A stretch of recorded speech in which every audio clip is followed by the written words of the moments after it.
Commander Zikthara sat in the small white room, staring at his claws. They were shaking again. He tried to make them stop, but they would not listen to him. 6 months had passed since the battle on Kepler 442b, but his body still remembered. The fear. The door opened with a soft sound. Dr. Malanth walked in carrying a datapad. The doctor was smaller than Zikthara, with gray scales and kind yellow eyes. He sat down across from the commander and looked at him with worry. "How are you feeling today, Commander?" Dr. Malanth asked. His voice was gentle, like talking to a hurt child. Zikthara did not answer right away. He kept looking at his claws. These same claws had torn through armor and flesh on 17 different worlds. He had been the greatest warrior of the Vorthak Empire. Other commanders had feared him. Enemy soldiers had run when they heard his name, but now his claws just shook. "I dreamed about them again," Zikthara said finally. His voice was quiet, almost a whisper. "The humans." Dr. Malanth made notes on his datapad. He had heard this before. For 6 months, every session started the same way. The dreams always came back. "Tell me about the dream," the doctor said. Zikthara closed his eyes. He could see it all again. The burning buildings. The smell of smoke and blood. The sound of human voices shouting words he did not understand. But worst of all, he could see their faces. "They were not afraid," Zikthara said. "We came from the sky in great ships. We had weapons that could melt steel. We had armor that could stop bullets. We were bigger and stronger than them. But they were not afraid. The Vorthak were born to be hunters. For thousands of years, they had spread across the galaxy, taking what they wanted. Their bodies were made for war. 8 feet tall with thick scales that could stop most weapons. Claws that could cut through metal. Teeth that could bite through bone. Every species they had met before had shown fear. It was natural. The weak feared the strong. Prey animals ran from predators. This was how the universe worked. What happened in the dream?" Dr. Malanth asked. Zikthara opened his eyes. "I saw the small one again, the human female. She was standing on top of a broken wall, holding a weapon that was too big for her body. My warriors were climbing up to reach her. She could have run. She could have hidden. Instead, she smiled." The commander's claws dug into the arms of his chair. "She smiled at us, Doctor. Like she was happy to see us coming." Dr. Malanth had treated many soldiers over the years. He had seen warriors broken by terrible battles, minds damaged by too much death. But he had never seen anything like what happened to the commanders who fought humans. "The humans were just farmers," Zikthara continued. "They grew food on a small world far from their home planet. Most of them had never been soldiers. Their children played in gardens. Their old ones sat in the sun. It should have been easy." The doctor waited. He knew that rushing would make Zikthara stop talking. "We sent them a message before we attacked," the commander said. "We told them to leave their world. We gave them time to pack their things and go. Most species do this. They understand they cannot win." Zikthara remembered the human response. A man named Jake Morrison had spoken for them. He was not young, with gray hair and lines on his face. But his eyes had been hard like stone. "Morrison told us no," Zikthara said. "Just like that, no, they would not leave. They would not surrender. They said it was their home." The commander laughed, but it was not a happy sound. "We had 50,000 warriors on our ships. They had maybe 12,000 people on their world. Most of them were not even fighters. But they said no?" Dr. Malanth looked up from his notes. In all his years of medicine, he had never heard of such a thing. What species would choose certain death over simple retreat? "What did you do then?" the doctor asked. "We did what we always do," Zikthara said. "We began the bombardment. We thought that when they saw our power, they would change their minds. When the first bombs fell on their city, they would ask for mercy." The commander's voice got quieter. "But they did not ask for mercy. They sent us another message. A woman this time. Lisa Grant was her name. She was their security chief. Do you know what she said, Doctor?" Dr. Malanth shook his head. She said, "Thank you for the warning. Now we know you are coming. Then she smiled. She smiled while bombs were falling on her world. Zekthara stood up and walked to the small window. Outside, he could see other Vorthik walking around the medical station. They moved with purpose and strength. They looked like the proud warriors they were supposed to be. He did not feel proud anymore. For 3 days we dropped fire from the sky, Zekthara said. We destroyed their power plants. We broke their communication towers. We turned their beautiful farms into burning craters. And through it all they kept fighting back. The commander turned away from the window. They used tools made for farming as weapons. They hid in tunnels they dug with their own hands. They turned their homes into traps. But that was not the worst part. Dr. Malanth waited. The worst part was that they were getting better at fighting us, Zekthara whispered. Every attack we made, they learned from it. Every weapon we used, they found ways to fight against it. It was like they were born for war, but only discovered it when we came.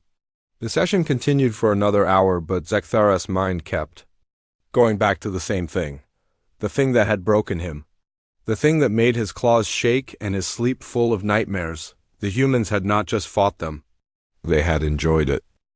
Dr. Malanth put down his datapad and looked at Zekthara. The commander was still standing by the window, but his body was tense like a coiled spring. The doctor had learned to recognize when the memories were coming back. Tell me about the humans before the fighting started, Dr. Malanth said softly. What was their world like? Zekthara closed his eyes. The images came flooding back, but these ones were different. These were from before everything went wrong. New Haven, he said. That was what they called their settlement. We watched them for weeks before we attacked. We studied their patterns, their defenses, their weaknesses. The commander turned back to face the doctor. It was a farming world, doctor. Green fields as far as you could see. They grew wheat and corn and vegetables. They had animals that gave milk and meat. Children ran through the streets laughing. It looked so peaceful. Zekthara sat back down in his chair.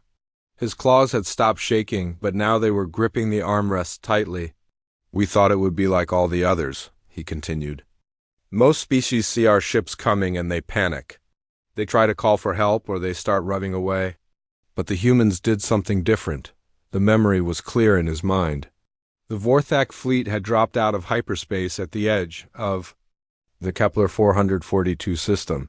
50 massive warships, each one capable of destroying a city. They had expected the usual response, fear, confusion, desperate attempts to negotiate. Instead, the humans had sent them a message within an hour. Their leader was a man named Jake Morrison, Zekthara said. He was not young. Maybe 50 years. Old by their counting. He had worked with dirt and plants his whole life. His hands were rough from labor. But when he looked at us through the communication screen, his eyes were like steel. Dr. Malanth made notes as he listened. He was starting to understand why this case was so unusual. Morrison stood in what looked like a farm building, Zekthara continued. Behind him was a woman named Lisa Grant. She was small even for a human, maybe 5.5 feet tall. But she stood like a soldier, like someone who had seen war before. The commander remembered how strange that had seemed. Most civilian leaders would have been alone or surrounded by other politicians. But Morrison had chosen to stand beside his security chief. Morrison spoke to us like we were neighbors who had come to visit, Zekthara said.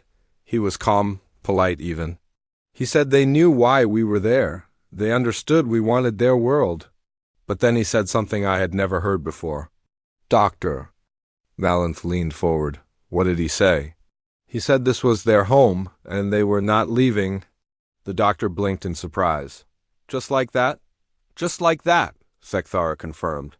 No fear, no anger, no begging. Just a simple statement. This is our home. We are not leaving. The commander stood up again and began to pace. It was a habit he had developed since the battle. When the memories got too strong, his body wanted to move. We laughed, Zekthara admitted. The entire command staff laughed.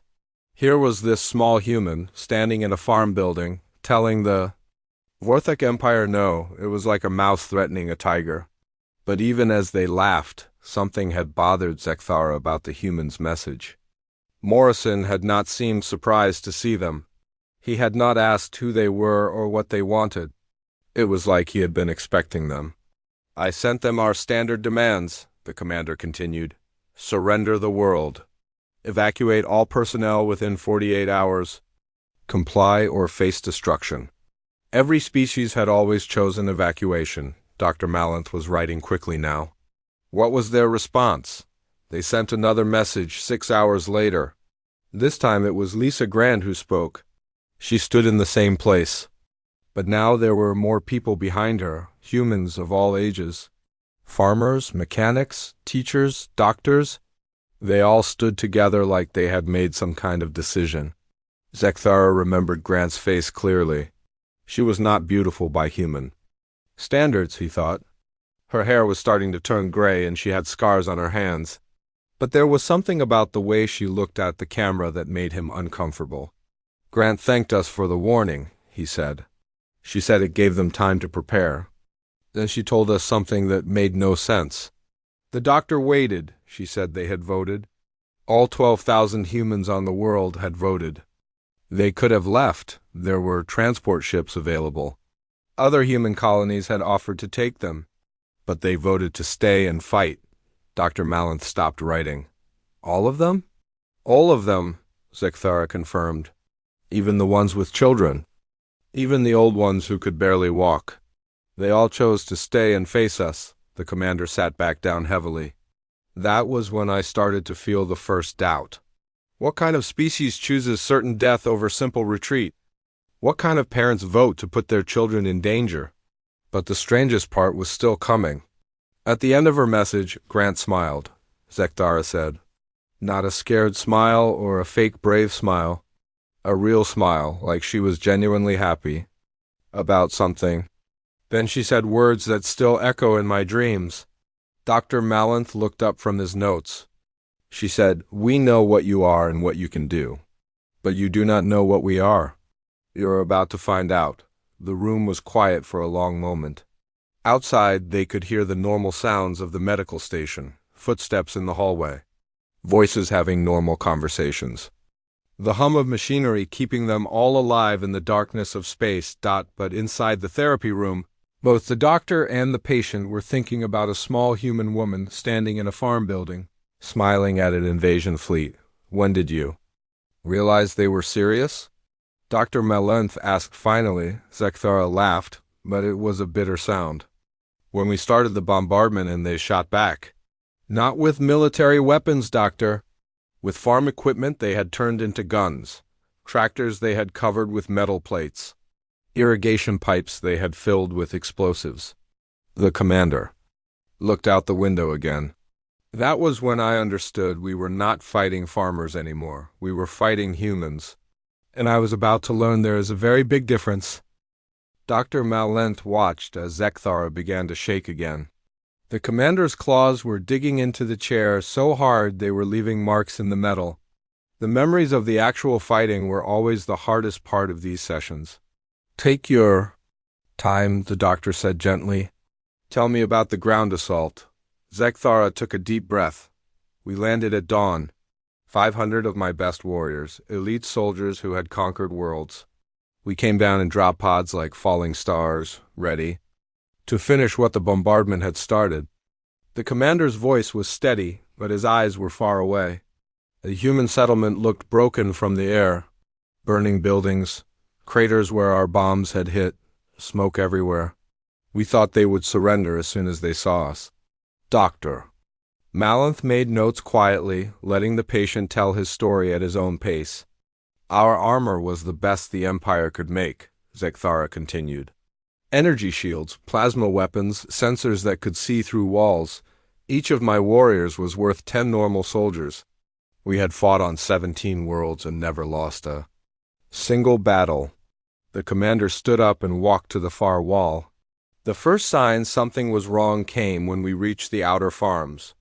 The ground looked normal, but our sensors detected hollow spaces underneath. One of my sergeants stepped on what looked like solid earth." Zekthara paused, his claws clenching and unclenching. The ground exploded. Not just under him, but in a line stretching for 50 meters in both directions. 3 more of my warriors fell into holes that appeared out of nowhere. The humans had spent weeks digging tunnels under their own farms. Dr. Malenth looked up from his notes.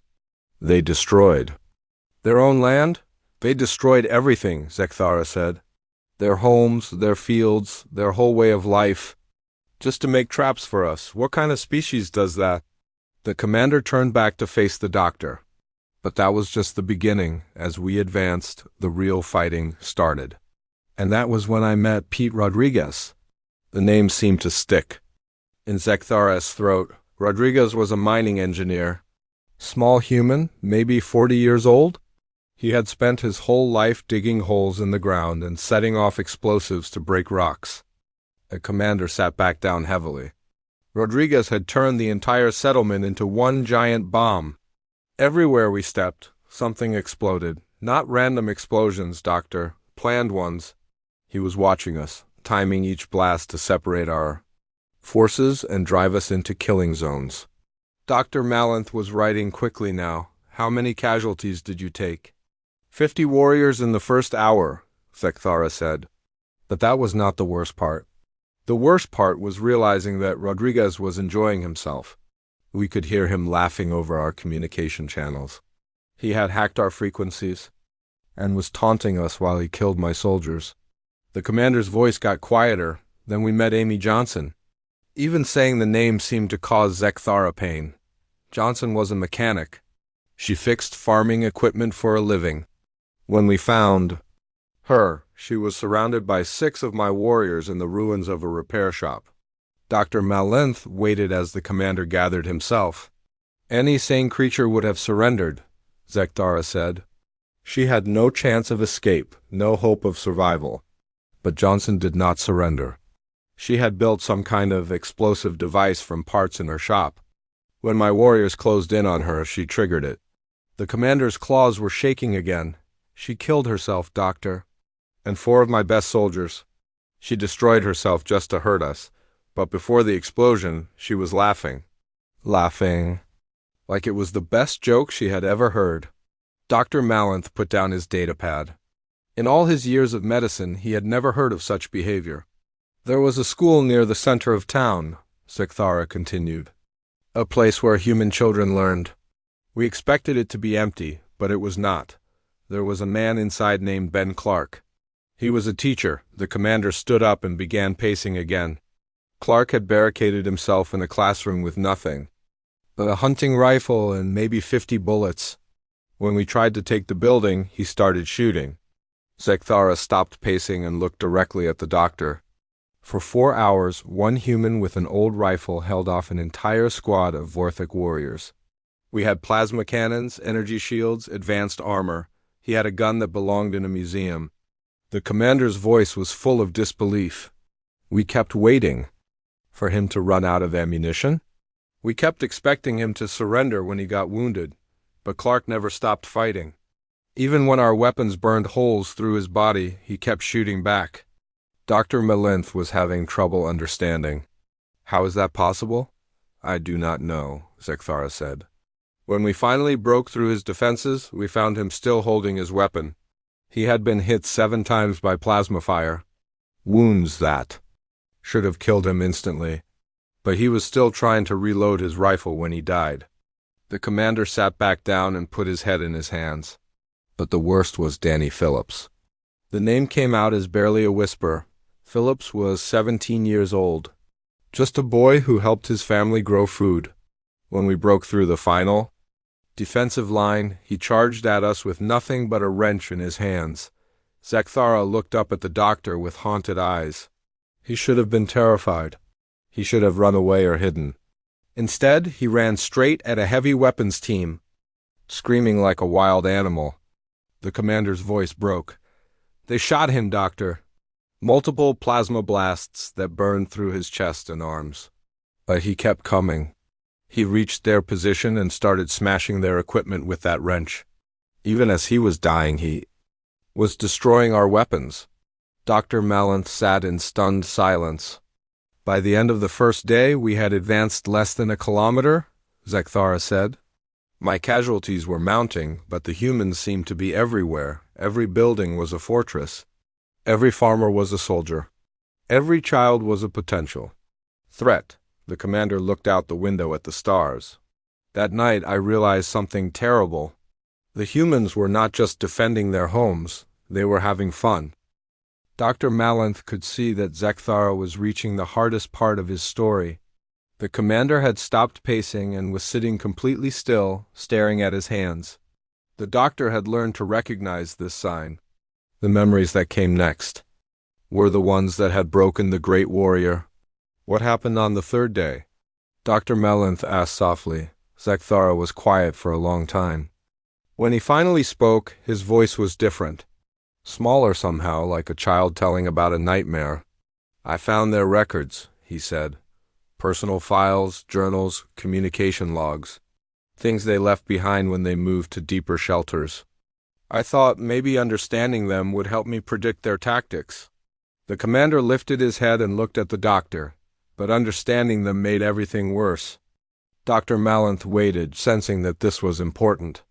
New Haven was not just any human settlement, Zekthara continued. It was home to refugees. People who had already lost everything once before. Veterans from their wars. Survivors from destroyed colonies. Families who had nowhere else to go. The commander stood up slowly, like an old man carrying a heavy weight. Jake Morrison, their leader. His first colony had been destroyed by corporate raiders 20 years ago. His wife and 2 children died in that attack. New Haven was his. Second chance at building a home? Zekthara walked to the window and pressed his forehead against the cool glass. Lisa Grant, their security chief. She had fought in something called the Martian Border Wars, lost her entire unit to enemy action. She came to New Haven because she wanted to protect people instead of fighting them. Dr. Malanth was beginning to understand. They had already experienced loss. More than that, Zekthara said. They had all made the same choice before. When faced with destruction, they could have given up. They could have stopped trying. Instead, they rebuilt their lives and chose to hope again. The commander turned away from the window. The records showed that they knew we were coming weeks before we arrived. Human intelligence services had tracked our fleet movements. They had time to evacuate. Transport ships were ready. Other colonies offered to take them. Dr. Malanth frowned. But they stayed. They voted, Zekthara said. Every adult in the colony. Morrison called a meeting in their town hall. He explained the situation clearly. The Vorthek Empire was coming. Resistance meant certain death. Evacuation meant safety, but losing their home again. The commander sat back down heavily. The vote was not even close, Doctor. 11,700 people chose to stay and fight. Only 300 chose to leave. The doctor stopped writing. The ones who left? Mostly families with very young children, Zekthara said. Morrison insisted they go. He said the colony needed someone to remember them and tell their story. The commander's voice grew quieter. But what broke me was not the adult's choice. It was finding Kate Sullivan's diary. Dr. Malanth had learned not to interrupt when Zekthara mentioned specific names. Those were always the memories that hurt the most. Kate was 10 years old, the commander continued, daughter of Dr. Helen Sullivan, the colony's chief medical officer. A bright child who loved to read and draw pictures of flowers. Zekthara reached into his pocket and pulled out a small data chip. I kept this. I know I should not have, but I could not leave it behind.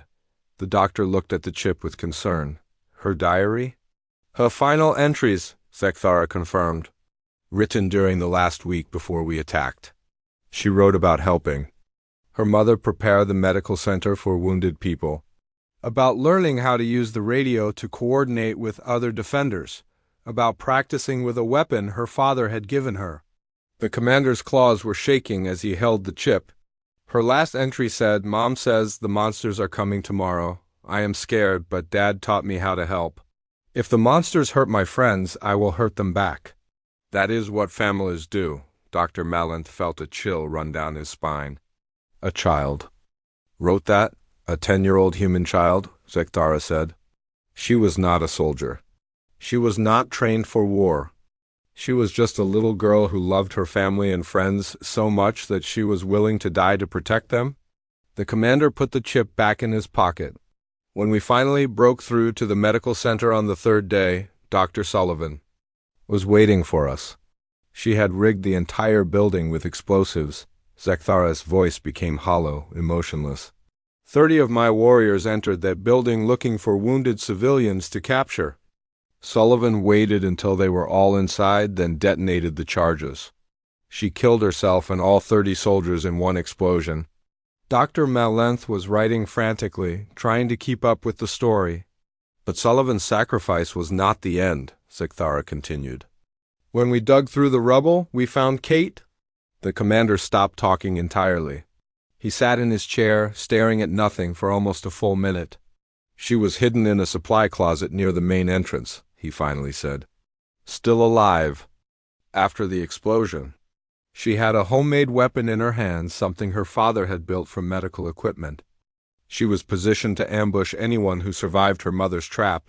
Dr. Malenth put down his datapad. Commander, you do not have to continue. Yes, I do, Zekthara said firmly. Kate Sullivan looked at me with no fear, none at all.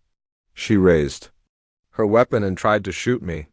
A 10-year-old child, wounded and dying, still trying to protect her home. The commander's voice broke completely. I could have killed her instantly. My reflexes, my training, my weapons, but I hesitated. For just a moment, I saw her not as an enemy, but as what she really was, a scared little girl who loved her family. Zekthara put his head in his hands. That hesitation saved my life. Kate's weapon misfired. The explosion she had rigged as a backup plan went off too early. She died trying to take me with her. The room was completely silent for a long time. The battle ended that day, Zekthara said finally. Not because we won, but because there was no one left to fight. Every human in New Haven was dead, every single one. But so were most of my warriors. The commander looked up at Dr. Malenth. With broken eyes. 50,000 Vorthok soldiers against 12,000 human civilians. We should have won easily. Instead, fewer than 8,000 of us survived. Dr. Malenth stared at his notes, trying to process what he had heard. That night, as I stood in the ruins of their settlement, I realized the terrible truth, Zekthara said. We had not fought farmers or refugees or even soldiers. We had fought humans. And humans are something the galaxy has never seen before. Dr. Malenth set down his datapad and looked across the room at Zekthara. 6 months of therapy sessions had led to this moment. The commander sat quietly in his chair, no longer shaking, no longer pacing. He looked tired, like a warrior who had finally laid down his weapons. How do you feel now, after telling me everything? The doctor asked. Zekthara was quiet for a long time. Afraid, he said finally. More afraid than I have ever been in my life. The doctor had expected this answer, but hearing it still disturbed him. Zekthara had been the Empire's greatest commander. He had conquered 17 worlds without ever showing fear. Now he was broken by memories of fighting farmers on a single human colony. What frightens you most? Dr. Malenth asked. The fact that we learned nothing, Zekthara said. The Empire thinks New Haven was just a difficult battle. They think the humans got lucky. They do not understand what we really faced. The commander stood up and walked to his desk. He picked up a datapad and handed it to the doctor. I have been keeping track of other commanders who fought humans. Read this? Dr. Malenth looked at the screen. It showed medical records for dozens of Vorthok officers. All of them had the same diagnosis: severe psychological trauma following combat with human forces. Commander Vextar from the 3rd Fleet, Zekthara said, pointing to one file. He attacked a human mining station with 2,000 warriors. The humans had maybe 500 defenders. Vextar won the battle, but lost 60% of his forces. He has not spoken a word since returning home. The doctor scrolled through more files. General Kreshenol from the 5th Legion. She fought human rebels on a captured world. The rebels had no ships, no air support, barely any weapons. But they kept fighting for 2 years until every single one was dead. Crescenal now refuses to leave her quarters. Dr. Malanth looked up from the data pad. This many cases cannot be coincidence. It is not, Zekthara confirmed. The Empire's military leadership is quietly classifying humans as a special threat. Not because of their technology or their numbers, but because of what fighting them does to our warriors. The commander walked back to his chair but did not sit down. Yesterday I received news that will haunt me forever. Dr. Malanth waited. Earth's government learned about the destruction of New Haven, Zekthara said. Their response was not what any sane species would do. They did not ask for peace talks. They did not protest to the Galactic Council. They did not even seem angry. About the deaths? The doctor frowned. What did they do? They sent more colonists, Zekthara said quietly. 3 ships full of humans are heading to Kepler 442b right now. They are going to rebuild New Haven on the exact same spot where we killed 12,000 of their people. Dr. Malanth stared at the commander in disbelief. They are returning to a world where their people died? Worse than that, Zekthara said. The new colonists are not farmers and families. They are veterans, soldiers from human wars who have signed up to become agricultural specialists on frontier worlds. The commander finally sat down, but his posture was tense. Do you understand what this means, Doctor? We taught them that we can be beaten. We showed them exactly how much it costs to hurt us. And instead of being discouraged, they are sending more fighters. Dr. Malanth was beginning to see the true scope of what had happened. They learned from the battle. They learned everything, Zekthara confirmed. How we attack. What weapons we use. How our tactics work. But more than that, they learned that we can be broken. They discovered that psychological warfare works on us. The commander pulled out another data pad. Intelligence reports show human colony ships approaching 17 different systems along our border. All of them are supposedly carrying farmers and miners. All of them are really carrying veterans. Dr. Malanth felt a chill run through his body.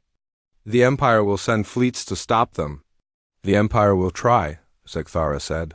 But what happens when we attack those new colonies? What happens when we face humans who have studied the Battle of New Haven? Who know our weaknesses? Who have had months to prepare for us? The doctor did not answer, but Zekthara continued anyway. I will tell you what will happen. We will win those battles too. We are stronger and better armed. But each victory will cost us more warriors.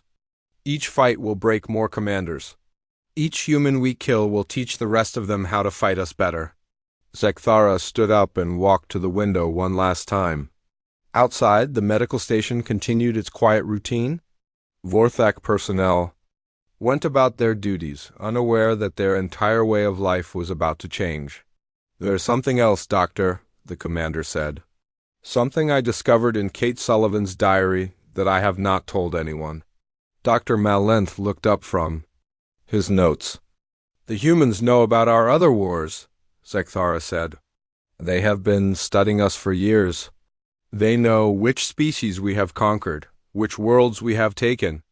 They are already making contact with our former enemies. The doctor's claws began to shake. What are you saying? I am saying that New Haven was not the end of anything, Zekthara said. It was the beginning. The humans are not just building new colonies.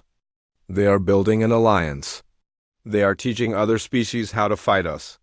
The commander turned away from the window and looked directly at the doctor. For 1,000 years, the Vorthak Empire has been the predator. We hunted other species.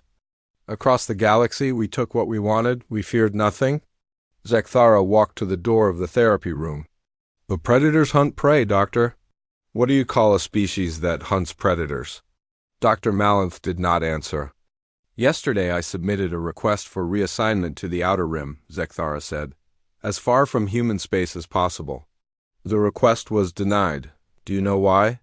The doctor shook his head. Because there is no place in the galaxy that is far. Enough away, Zekthara said. The humans are coming, Doctor. Not just for our worlds or our resources, they are coming for us. The commander opened the door and paused. In Kate Sullivan's diary, she wrote something that her father told her. When someone hurts your family, you do not just fight back. You make sure they can never hurt anyone else's family again. Sekthara stepped into the hallway. The humans are not just angry about New Haven, they are angry about every world we have ever taken, every species we have ever conquered, every family we have ever destroyed.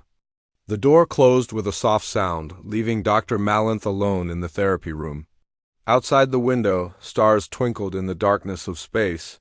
Somewhere among those stars, human ships were moving toward Vorthak territory. The doctor looked down at his notes from 6 months of sessions. Pages and pages of testimony about a battle that should have been easy, about humans who should have been weak, about a victory that felt like defeat. For the first time in his life, Dr. Malanth understood what it meant to be afraid of the dark.